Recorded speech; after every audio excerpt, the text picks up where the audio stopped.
Our environment is literally programming your mind, whether you realize it or not, and it might be holding you back more than any habit, mindset, or belief system you've tried to fix. So ask yourself, does your room, your friends, or even your phone shape your choices every day without you noticing? If you're curious about that one environment, heck, nobody ever tells you about, but that could change everything. Stay right here, because in the next 40 minutes, I am going to show you the hidden force running your life in the background. And more importantly, how to flip it and use it to your advantage. Hey, I'm your name, and I help people upgrade their mindset by changing what surrounds them. Not just internally, but physically, visually, and emotionally. So today, you'll learn how to re-engineer your environment with strategies backed by neuroscience, behavioral psychology, and real-world case studies.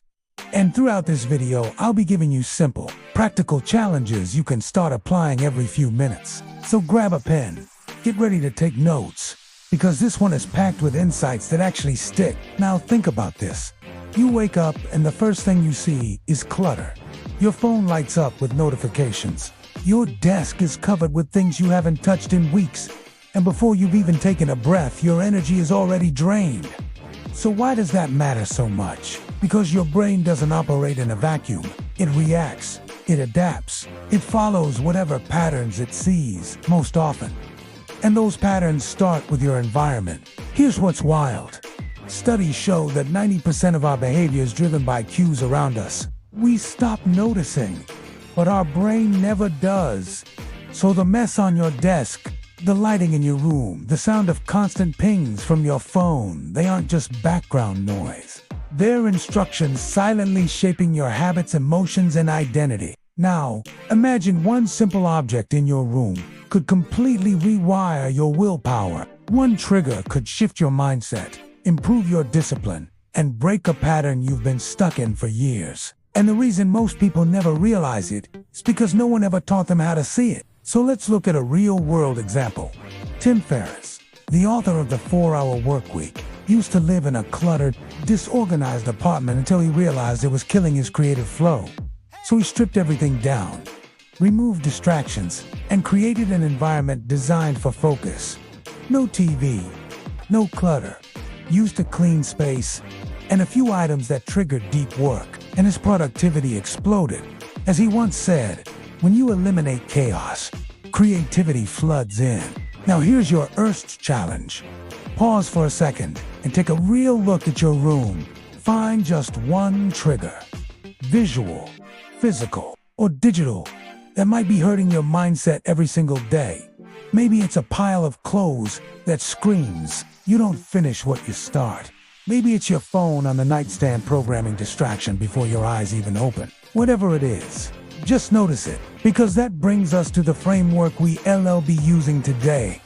A 3-step strategy to reprogram your environment for growth, discipline, and long-term transformation. And here it is. Step 1. Identify the negative triggers that silently shape your worst habits. Step 2. Replace those triggers with new ones that nudge you toward better behavior. Step 3. Evolve your environment gradually. With intention, your surroundings grow with you. Think about this. You don't rise to the level of your goals. You fall to the level of your systems. You fall to the level of your systems. So, are you ready to change it? If you're still with me, drop a like on this video and comment below. What's one trigger you've just identified in your space that's keeping you stuck? Because this helps the channel reach more people. But more than that, it helps you commit to action. Let's keep going. Let's dive deeper into the conflict, because this is where everything starts to change. The truth is, most people don't fail because they lack motivation, discipline, or goals. They fail because they're surrounded by the wrong triggers every single day, and they become so used to it that they don't even see it anymore. Take a moment and look around you. Seriously, right now, and ask yourself, is this environment designed to support my best self? Or is it quietly sabotaging me? Your brain is a pattern recognition machine. It doesn't wait for your permission to act. It responds to signals, and those signals are everywhere. Neuroscience has shown that the brain is shaped by repetition. What we see, what we hear, what we touch, that's called neuroplasticity. The brain's ability to rewire itself based on experience. So, if every day you walk into a space that's dark, cluttered, chaotic, filled with digital noise and passive distractions, your brain adapts to that. It wires for overstimulation, poor focus, impulsivity, and fatigue. And that becomes your default mode. Now, think about this. Over 300 million people check their phones within 5 minutes of waking up. Why? Because their phone is the most powerful cue in their environment, and it's been programmed to reward them with dopamine hits. Not because they're lazy, but because the environment trained them. Let's go further. Have you ever tried to meditate or journal in a messy room? Even if you sit down with the best of intentions, something just feels off. That's not you lacking willpower. That's environmental resistance. What most people don't realize is that your environment either makes your habits automatic or makes your habits feel like a battle. That's the hidden lever. So here's the first key shift. Start designing your space to make your good habits the path of least resistance. And it begins with removing the triggers that feed the old patterns. Let's talk strategy now. Here's your mini challenge. Pick one visual cue in your room that doesn't align with the person you're trying to become, and take it out right now. Even if it's something small, an empty fast food bag, a pile of clothes, an old notification-heavy tablet. Get rid of just one thing and watch how that creates a micro-momentum. This is Step 1. Identify the elements in your space that reinforce the old identity. Next comes Step 2. Replace. And this is where things get powerful. See, once you remove the bad cues, you need to fill that void with intentional, habit-supporting triggers. Let me explain. Let's say you want to start journaling every morning. What most people do is intend to do it, but they never set up the space for it to actually happen. Instead, try placing your journal on top of your pillow, so when you wake up, it's the first thing you touch. Now, that's a cue.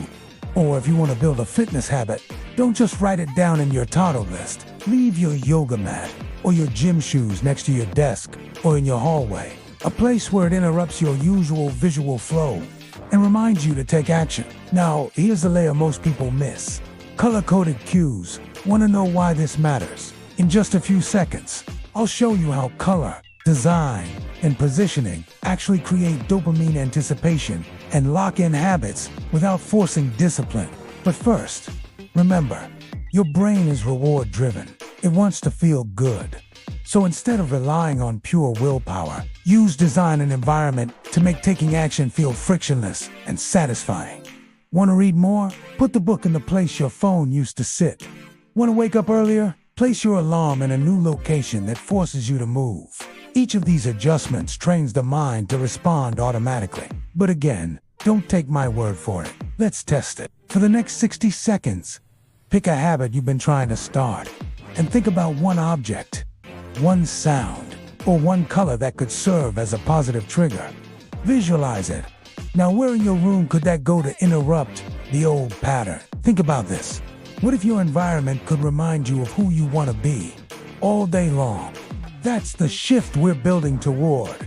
And in the next block, we're going to take it even further, because changing your environment isn't just about removing and replacing. It's about evolving with it, adapting, leveling up over time so your surroundings continue to stretch you into your next chapter. If this is hitting home so far, let me know in the comments. Which object are you going to move or replace today? And what habit is it going to support? And if you're serious about reprogramming your space and your mind, hit that subscribe button, because this journey is just getting started. Now, let's get into step 1, which is to identify. Walk through your space slowly and really take note of what signals are everywhere. Because even small things like a cold coffee cup or unsorted laundry can act as mini commands, telling you to procrastinate instead of perform. And neuroscience tells us that 90% of behavior is driven by the environment around us. Even though most people don't consciously notice it, their brains are constantly reacting to these cues. Think about this. If you see clutter, does your focus drop? Most people don't realize it, but their brains definitely do. By minute 15, I want you to complete a mini challenge. Remove the first visual cue in your control that distracts or drains your motivation. Because this small action is the beginning of rewiring your habits at a subconscious level. Step 2 is to replace.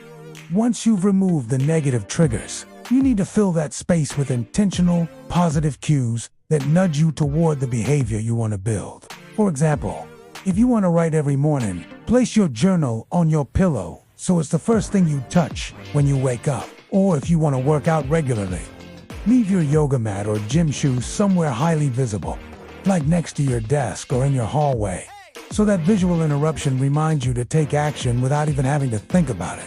Now here's a powerful layer many people overlook. Color-coded cues, which actually help create anticipation in the brain by triggering dopamine release. And in just a few moments, I'll explain exactly how color, design, and placement lock in habits effortlessly without relying on sheer willpower. Remember, your brain is reward-driven. It wants to feel good. So by designing your environment to make actions feel natural and satisfying, you massively increase your chances of sticking to new habits. If you want to read more, put the book you want to finish in the place where your phone used to sit. Or if you want to wake up earlier, put your alarm clock in a spot that forces you to physically get out of bed. Because each adjustment trains your mind to respond automatically to the new cues. But don't just take my word for it. Let's put this to the test. For the next 60 seconds, think about one habit you've been trying to start. Then imagine one object, sound, or color that could serve as a positive trigger for that habit. And visualize where you could place it in your room to interrupt your old patterns. Think about this. What if your environment could constantly remind you of who you want to become every moment of the day? That's exactly the shift we're working toward. And in the next block, we'll take it even further. Because changing your environment isn't just about removing and replacing, it's about evolving with it, adapting and leveling up over time, so your surroundings continue to stretch and support your next chapter. If you're feeling this so far, comment below with the object you're planning to move or replace today, and what habit it's going to help you build. And if you're serious about reprogramming your mind and your space, make sure to hit subscribe, because this journey is just getting started. Now, step 3 is evolve. And this is where the compounding magic happens. After about 2 weeks of changing your environment, it's time to freshen up those cues. Move your journal to a new spot. Change the color of your workout gear. Add fresh scents to your room, or switch up your playlist. Because that element of surprise keeps dopamine high and your brain engaged. And if your environment never changes, your brain eventually stops noticing it, which means your progress stalls and your habits plateau. Think about it. Your brain craves novelty, so evolving your surroundings regularly keeps you on your toes and primed for growth. Let me share a real-life case study to drive this home. A tech founder I know decluttered his entire workspace, added motivational quotes, incorporated a buddy accountability system, and started using scent cues and music playlists to signal focused time. And he saw his productivity jump by 200% because he designed his environment to support not just his work, but his identity as a high performer. Layering different sensory triggers like visuals, sounds, scents, and social cues creates a powerful ecosystem for transformation. So don't just stop at cleaning your desk. Think about how each element of your environment can push you closer to your goals every day. Now close your eyes for a moment and visualize walking into your ideal space. Calm lighting, clear surfaces, a sense of order, and everything signaling your best self. How do you feel? That feeling is exactly what we're building toward. A space that supports your mind, body, and spirit. Here's a final micro challenge for today. Change one environmental cue right now and share in the comments what object you swapped out and why. Because when you start with small, deliberate actions, transformation accelerates. To recap quickly, the process is simple but powerful. Identify the negative triggers, replace them with positive cues, and evolve your environment continuously so your surroundings grow with you. Remember, your environment is either your prison or your launch pad. and the choice is yours. If you've ever felt stuck or powerless, this is your moment to reclaim control and start building the life you want. So here's my final call to action.